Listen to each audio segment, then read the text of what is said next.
Hello everybody and welcome back to my channel. My name is Gitty Mary, and in today's video I've looked so much forward to making this, by the way. We're going to be talking about sustainable diets and how the hell you figure out what a sustainable diet is. There's also currently a lot of misinformation circling everywhere online because hey, we're on the internet. So today I want to add some nuance to an otherwise pretty black and white debate. And when you add nuance to any kind of debate, but especially so when it comes to food, it means that a lot of people will misinterpret what you're saying. So I'm ready.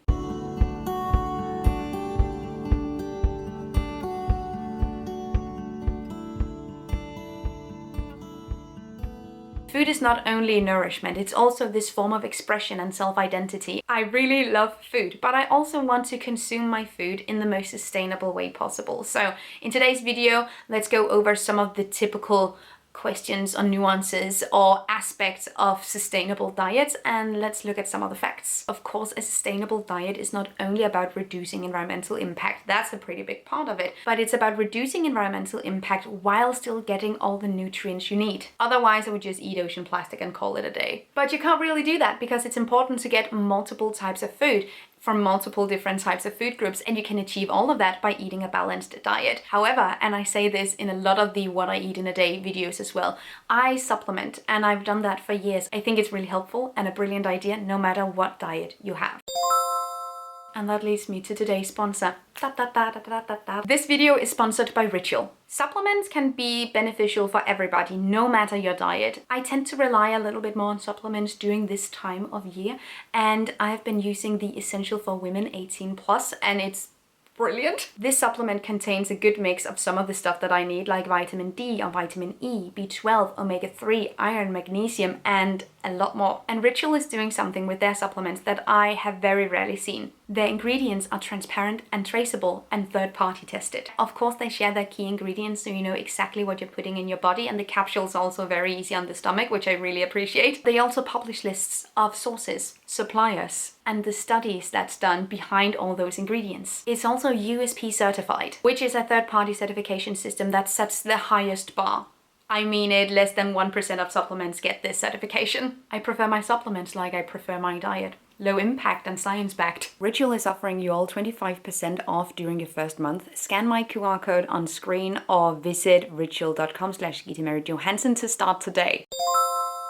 Eating what's in season is always a good idea. You get better quality of food. There's also often reduced packaging. You also support local businesses, and overall it just tastes way better when the food is in season. And it's also more sustainable. I like to focus on seasonal eating rather than just telling people to eat locally, and here is why. You can get locally grown tomatoes in Denmark basically all year round, but that means that they're typically grown locally in greenhouses, which comes with a pretty big carbon footprint. On the other hand, you can also get tomatoes that are transported from Spain, where they are grown without greenhouses, and even when you factor in the transportation emissions, the Spanish tomatoes are going to have a lower carbon footprint than the Danish ones. And that's because growing things in season means that they need less help to grow and can thrive in the local climate on their own.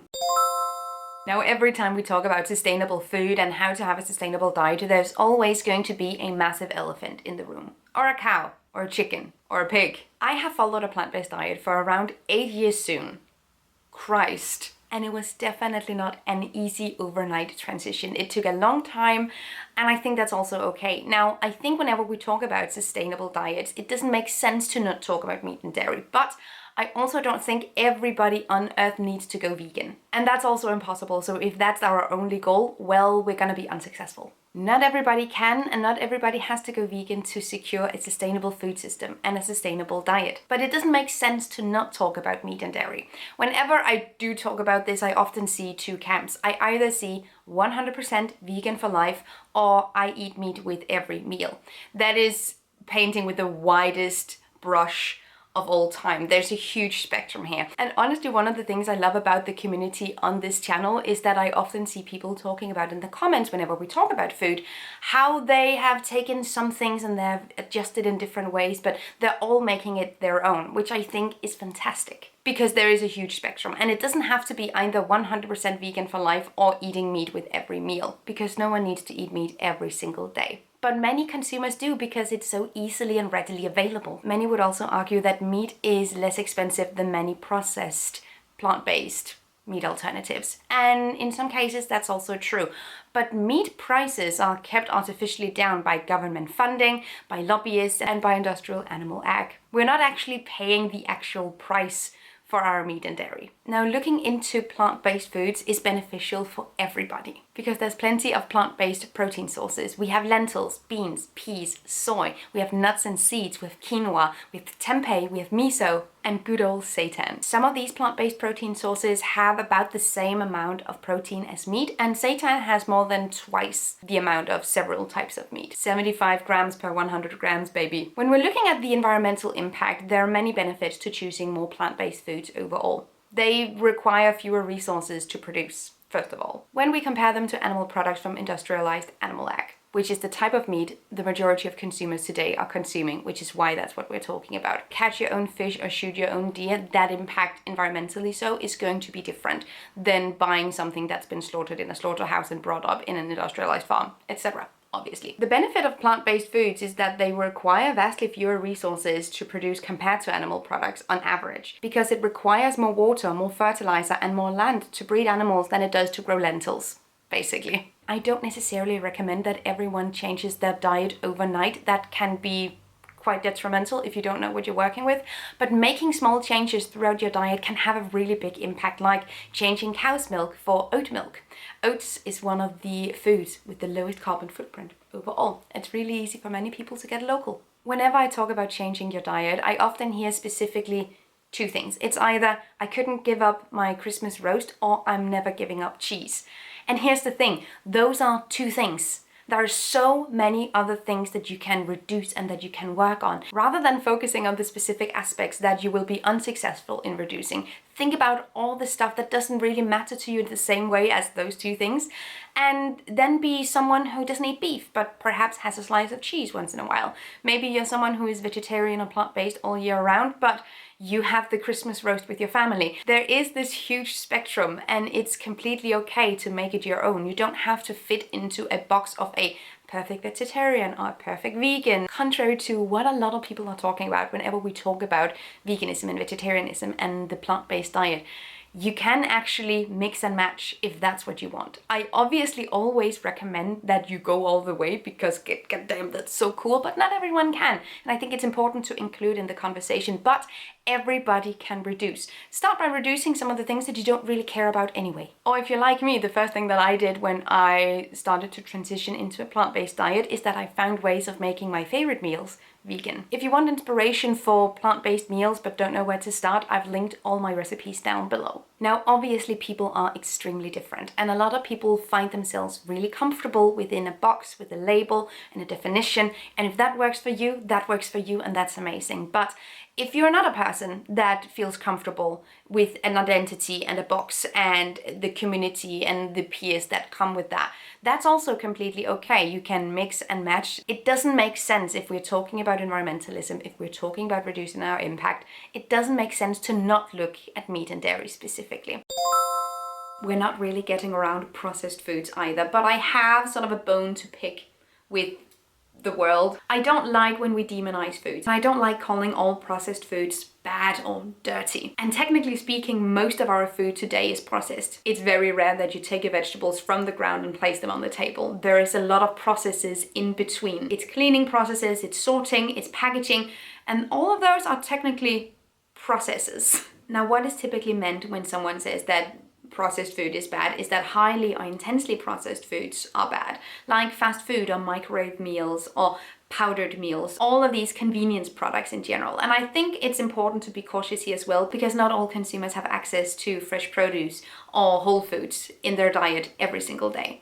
A lot of people depend on these types of meals in order to be fed. And stating that you can only be sustainable or you can only be healthy if you avoid these products altogether creates this massively tone-deaf elitist sort of discourse. But of course, when something is intensely processed, you add a lot of extra steps from the food being extracted from its natural materials until it gets to your plate. There's a lot of extra processes, and all of those have carbon footprints. And it's not only packaging, it's also the types of ingredients that's being used. Eating a lot of highly processed foods and depending on those primarily in your diet also means that there are lots of food groups that you're not consuming regularly. And that goes for highly processed foods that include animal products as well as plant-based options. Depending on these as a significant part in your diet or something you consume every day isn't always going to be super beneficial. And again, that doesn't mean that you can't ever buy ready meals. Of course, some days you just need to do that. It just means that relying on them solely can be quite detrimental on a lot of different parameters. And not all types of processing is bad. Processing also means that you can add nutrients and vitamins to products that would otherwise not have had them, which means that you can secure nutrition for people in vulnerable situations in war zones or in food deserts. All of these things are incredibly beneficial and key parts in maintaining a healthy population. So simply disregarding all types of processing as bad or as having a negative impact is also not correct. I generally try to refrain from calling any type of food bad. There's just enough eating disorder lingo going around without me adding to the pile. And while some products and foods are higher in impact and cause more environmental damage, or sometimes it's just straight up unethically produced, I still refrain from calling food on people's plates bad. When it comes to determining high impact foods, there are tons of information to learn from, and high impact foods are not only animal products. It can also be chocolate or coffee or some types of wines, certain nuts, and the classic, the avocado. All of these products fall into high impact categories where some part of the supply chain or some part of the production of these products come with significantly more emission of greenhouse gases or land use or water usage than the average product. But in that category, we can also see many types of cheeses, beef, lamb, that sort of stuff. And when I had to determine what my sustainable diet will look like, I used a chart like this. Now, there are many different kinds, and overall they seem to vary a little bit in the information they're portraying, most likely because different data piles are used. And while there are small differences, you kind of get the overall idea, and that can be used as an overview when you're making decisions in your everyday life. We also need to talk about food waste. If we are eating a sustainable diet, we have to be mindful and conscious of how we use the resources, and that means throwing as little away as possible. And that's especially important today, where 1/3 of all food that's produced in the world is wasted. Food waste happens many places in our global food systems and in supply chains, both with the farmers, the manufacturers, with the supermarkets, but a very significant part of food waste happens in households with us, the consumers. Eating leftovers, composting or reusing kitchen scraps, and storing food correctly are vital elements in a sustainable diet. About 25% of all the world's water is used to produce food that's not eaten. Just like with industrial scale animal agriculture, industrial scale fishing is terrible for the environment. The main issue here being vast amounts of bycatch from bottom trawling, which is still legal. And I don't know why. I do know why. It's because of lobbyism. We also have ghost gear left by the fishing industry, and ghost gear actually accounts for the single largest type of plastic pollution in our oceans today. And it's very difficult to find industrial scale fishing practices where these aren't common. Now, packaging is obviously a part of a sustainable diet, or the lack thereof. Plastic pollution is a big problem, and a lot of the plastic packaging we're surrounded with every day comes from the food that we eat. However, how something is packaged is not nearly as important as what it is. The amount of resources that is required to create the product in the first place has a way bigger impact than how it's packaged. That means lentils that are wrapped in plastic are still more sustainable than meat you get at the local butcher shop in your mason jar. On average, plastic packaging only accounts for less than 5% of the impact of our food products. Of course, we have to look at plastic pollution, and of course, we have to come up with better circular solutions to deal with the plastic packaging issue. And of course, it's a really good idea as a consumer to reduce the amount of plastic packaging that we're using whenever we're able to, by going to bulk stores if we're able to, by using farmers markets if we're able to, but it's not the most important thing. That means that while it's amazing to get package-free produce, and we love to see that, plastic packaging should not be the deal breaker if you're looking for healthy and sustainable food options.